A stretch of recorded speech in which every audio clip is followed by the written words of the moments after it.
Hello students, welcome to eco with Shubham sir, जहाँ पढ़ते हैं इकोनॉमिक्स बहुत ही अलग अंदाज में, जहाँ हम आपको बहुत सारे एग्जाम्पल के साथ इकोनॉमिक्स बहुत ही सिंपल तरीके से समझा देते हैं और आपको इकोनॉमिक्स बहुत ही आसानी से समझ में आ जाती है। आइए स्टार्ट करते हैं आज का टॉपिक बिना टाइम किए वेस्ट। तो टॉपिक आज का जो है वो है स्ट्रक्चर ऑफ मार्केट। यहाँ से जो हमारी यूनिट थी, यूनिट नंबर 4 थी, क्या थी? Nature of cost and markets. ठीक है, तो मैं अभी कॉस्ट वाला पार्ट नहीं पढ़ा रहा हूँ, अभी मैं सीधा मार्केट पे आ चुका हूँ। मार्केट पे मैं क्यों आया हूँ? इसका कारण ये है, मार्केट वाला आपका यूनिट नंबर 4 से जो क्वेश्चन आता है लॉन्ग में, वो 100% गारंटी है कि मुझे लगता है उनमें यहाँ से क्वेश्चन आ जाएगा। 100% गारंटी के साथ मैं कह सकता हूँ। ठीक है, तो आपको पता है पैटर्न, आपका 10 क्वेश्चन आते हैं और 5 क्वेश्चन आपको करने हैं। ठीक है, लॉन्ग में 15-15 नंबर के। तो मैं क्या कहना चाह रहा हूँ कि ये जो टॉपिक है मोस्ट इंपॉर्टेंट हो जाता है आपका, तो मैं इसको बहुत अच्छे से कराऊंगा और बहुत ही इंटरेस्टिंग टॉपिक है, मज़ा ही आ जाएगा करके। इस तरीके से पढ़ाऊंगा कि आपको आसानी से, बहुत आसानी से समझ में आ जाएगा। चलिए स्टार्ट करते हैं हम टॉपिक क्या है आपका? स्ट्रक्चर ऑफ मार्केट, जिसे हम कहते हैं बाजार संरचना। ठीक है, अब ये स्ट्रक्चर ऑफ मार्केट, अब स्ट्रक्चर ऑफ मार्केट में हम क्या क्या चीज़ें पढ़ेंगे? हम पढ़ेंगे कि मार्केट क्या होती है, मार्केट में हम क्या करते हैं, मार्केट का क्या काम है, मार्केट में किस तरह के बहुत सारे टाइप्स होते हैं, उन सभी चीज़ों को देखते चलेंगे हम। ठीक है, तो पहले हम बात कर लेते हैं कि मार्केट क्या है। मार्केट है क्या? मार्केट को बहुत ही साधारण सी भाषा में अगर मैं कहूँ कि मार्केट है क्या, तो बहुत ही सिंपल वर्ड्स में, मैंने आपको इकोनॉमिक्स इसी तरीके से पढ़ाई है कि 1-2 वर्ड से ही आपको उस टॉपिक को पूरा समझा दिया। तो यहाँ पर कुछ टर्म्स आपको पता होनी चाहिए। जो टर्म्स क्या है मार्केट के लिए? कुछ टर्म्स है जो है आपके बायर्स, सेलर्स और उसकी कमोडिटीज। बस 3 ये टॉपिक वर्ड्स हैं, इन्हें ही समझ लो क्या चीज़ है। ऐसा प्लेस, ऐसी जगह, ऐसा एरिया, ठीक है, ऐसा होल एरिया जहाँ पर क्या होता है, जहाँ पर कुछ बायर्स हैं, मतलब कि बहुत सारे बायर्स हैं, बहुत सारे सेलर्स हैं, और क्या कर रहे हैं वो सेलर्स? अपनी कमोडिटी कौन कौन सी होती है? सर्विस और गुड्स हो सकती है। ठीक है, तो अपनी सर्विस और गुड्स मतलब वस्तुओं को और अपनी सेवाओं को क्या कर रहे हैं? बेच रहे हैं, और जो आपके बायर्स हैं उसे खरीद रहे हैं। तो ऐसा एरिया जहाँ पर क्या होता है, जहाँ पर खरीदना और बेचना होता है वस्तुओं और सेवाओं को, वो क्या कहलाता है? वो हमारा बाजार, मार्केट कहलाता है। बहुत ही सिंपल शब्दों में मैंने आपको समझा दिया है ये। अब बताओ आपको समझ में आया नहीं आया? अब हम चलते हैं किस पे? डेफिनेशन पे। डेफिनेशन के थ्रू करते हैं। अब देखिए क्या कह रहा है, द मार्केट, शायद छोटे छोटे वर्ड्स हो गए होंगे, आज मैंने थोड़ा छोटे लिख दिए, पढ़ के सुना रहा हूँ। ठीक है, the market structure consist of A number of firms, मतलब कि नंबर ऑफ फर्म्स, कितनी नंबर ऑफ फर्म्स है। The supply goods and service, क्या चीज बताई थी मैंने? गुड्स एंड सर्विस मतलब commodity, goods and service. And the consumer, कौन है ये? बायर है। कंज्यूमर ये कौन थे? Number of firms. Number of firms हमारी कौन है? ये हमारे सेलर्स हैं, नंबर ऑफ फर्म्स। तो number of firms the supply goods and service and the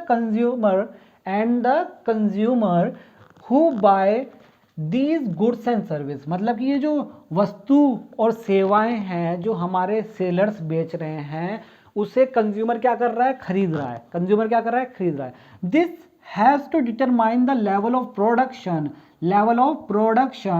consumption and also competition. मतलब क्या बात कही है कि ये बात कही है कि ये क्या करता है? हेल्प करता है हमें ये देखने में कि प्रोडक्शन कितना हुआ मार्केट में, कितनी वस्तुएं बनी थी, और क्या हुआ? कितना कंजम्पशन हुआ, कितनी वस्तुएं बनी थी, कितनी वस्तुएं खरीद ली गई, और लास्ट में क्या है? कंपटीशन, कि कंपटीशन वहाँ कैसा रहा।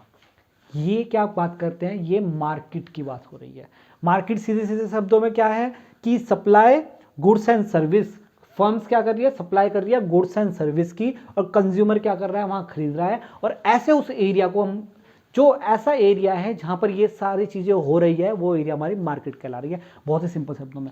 कुछ बच्चे, 1-2 का मैसेज आया मेरे पास, एक का ही मैसेज आया वैसे तो, आज जब मैंने कल वीडियो डाली थी तो वीडियो डालने के थोड़ी देर बाद ही एक का मैसेज आया मेरे पास कि सर आप इंग्लिश में लिख देते हो, हिंदी में लिखते ही नहीं। तो भाई ले, लिख दिया मैंने तेरे लिए। ठीक है, ये लिख दिया मैंने हिंदी में। सारे नोट्स मैं भेज देता हूँ, वहाँ पे उस नोट्स को खोल के बैठ जाया करो जब वीडियो देखते हो, और वहाँ से समझ लिया करो। ठीक है, चलिए बात कर लेते हैं। बाजार संरचना में कई फर्में शामिल है, वही चीज़ कही कि कई फर्में शामिल है। आपूर्ति वस्तु और सेवाओं, और उपभोक्ता जो इन वस्तुओं को और सेवाओं को क्या करते हैं? खरीदते हैं। हिंदी में मैंने पहले भी समझा दिया था और ये अब भी वही चीज़ है, ठीक है। नोट्स खोल के बैठ जाया करो, इतने समझदार बनो, ग्रेजुएशन में हो, ठीक है। चलिए, तो ये क्या था, ये था मार्केट। अब हम बात करते हैं टाइप्स ऑफ मार्केट कि टाइप्स ऑफ मार्केट में किस तरह के कॉम्पिटिशन चलते हैं। तो ये दो तरह के हैं टाइप ऑफ मार्केट, क्या क्या है, एक है परफेक्ट कॉम्पिटिशन और एक है इम्परफेक्ट कॉम्पिटिशन, ठीक है। एक क्या है, परफेक्ट और इम्परफेक्ट। अब ये परफेक्ट कॉम्पिटिशन क्या है, परफेक्ट कॉम्पिटिशन है जहां पर, परफेक्ट कॉम्पिटिशन जहां पर जो प्राइस होता है ना, प्राइस क्या होता है, प्राइस कैसा रहता है, फिक्स रहता है। कैसा रहता है, फिक्स्ड।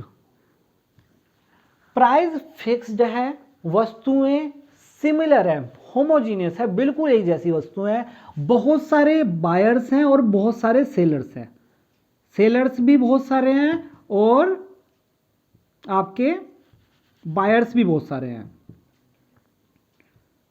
बायर्स भी बहुत सारे हैं, सेलर भी बहुत सारे हैं, बायर्स भी बहुत सारे हैं। प्राइस बिल्कुल फिक्स है। प्राइस फिक्स का मतलब ये है, अगर मैं एक शर्ट खरीदता हूं तो भी उसका वही प्राइस रहेगा, अगर मैं 20 शर्ट्स खरीदता हूं तो भी उसका प्राइस रहेगा वही, 100 खरीदता हूं तो भी उसका प्राइस वही रहेगा।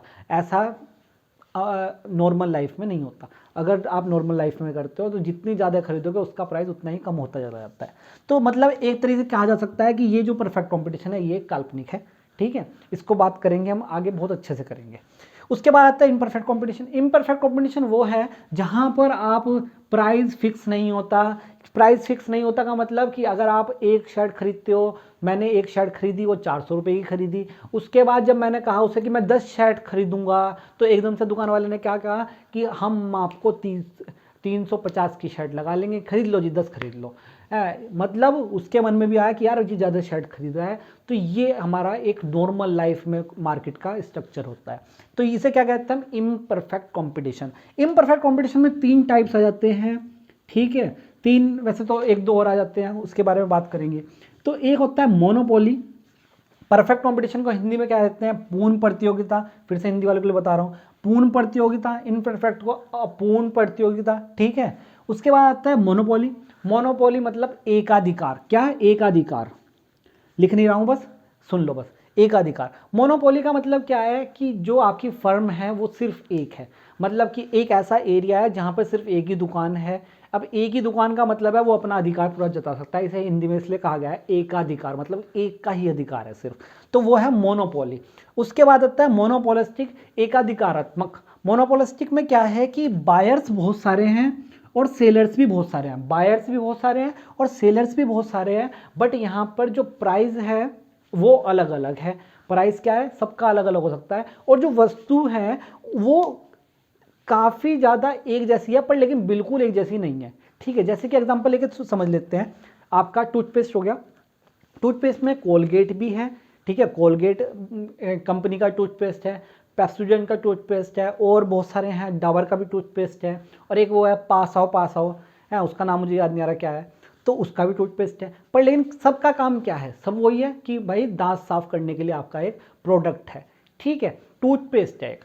तो सारे एक जैसे हैं पर लेकिन थोड़ा बहुत सिमिलर है, किसी ने नमक डाल दिया, किसी ने नींबू डाल दिया, पर लेकिन क्या है कि कुछ चीज़ों में एक जैसे हैं, कुछ चीज़ों में एक जैसे नहीं है। पर लेकिन यहाँ पर क्या बात हुई है कि उनके प्राइस अलग अलग हो सकते हैं। तो ऐसी जो मार्केट होती है, ऐसी जो स्ट्रक्चर होता है वो क्या कहता है, मोनोपोलिस्टिक कंपटीशन कहलाता है, ठीक है। ऐसे ही उसमें मोनोपोलिस्टिक कंपटीशन चलता है। लास्ट है ओलिगोपोली। ओलिगोपोली को हिंदी में ओलिगोपोली कहते हैं। भाई मैंने तो इसका नाम कोई और देखा नहीं, अगर आपको इसका कोई नाम हिंदी में बताओ तो मुझे कमेंट में जरूर बताना, ठीक है। ओलिगोपोली की बात कर लेते हैं। ओलिगोपोली का मतलब है कि आपके जो सेलर्स हैं वो बहुत गिने चुने हैं।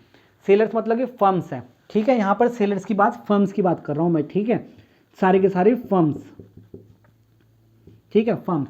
अब जो आपके क्या हैं, फर्म्स हैं ओलिगोपोली में। ओलिगोपोली में जो आपकी फर्म्स है वो लिमिटेड है। लिमिटेड का मतलब 2-3 ही हैं बस, 3-4 ही हैं बस। और जो आपके बायर्स हैं, जो बाय कर रहे हैं, उसको सर्विस ले रहे हैं, जो आपके सर्विस वाले हैं, वो क्या है, वो बहुत सारे हैं, जो आपके कंज्यूमर है वो बहुत सारे हैं और जो आपके फर्म्स हैं वो गिने चुने हैं। एग्जाम्पल के उसमें क्या देते हैं, जैसे कि आपका टेलीकॉम कंपनी में क्या है, जियो हो गया, वीआई वोडाफोन आइडिया अब एक ही हो गया है, एक एयरटेल हो गया। तो मतलब क्या है कि ले दे के 2-3 ही कंपनियां हैं, 2-3 ही फर्म्स हैं और जो उनके यूज़र्स हैं वो बहुत ज़्यादा हैं, यूज़र्स बहुत ज़्यादा हैं। तो ऐसी जो मार्केट स्ट्रक्चर होती है उसे हम क्या कहते हैं, ओलिगोपोली कंपटीशन।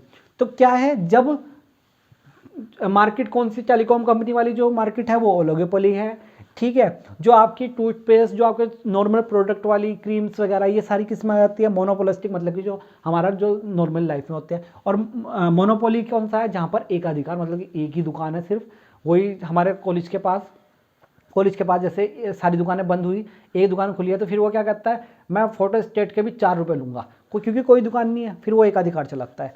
तो ये चीज़ें है, बहुत ही इंटरेस्टिंग होने वाला है। जब इसे हम अलग अलग पढ़ेंगे ना तो बड़े ही इंटरेस्टिंग आपको बताऊंगा किस तरीके से चीज़ें होती है, ठीक है। ये सारी चीज़ें हैं।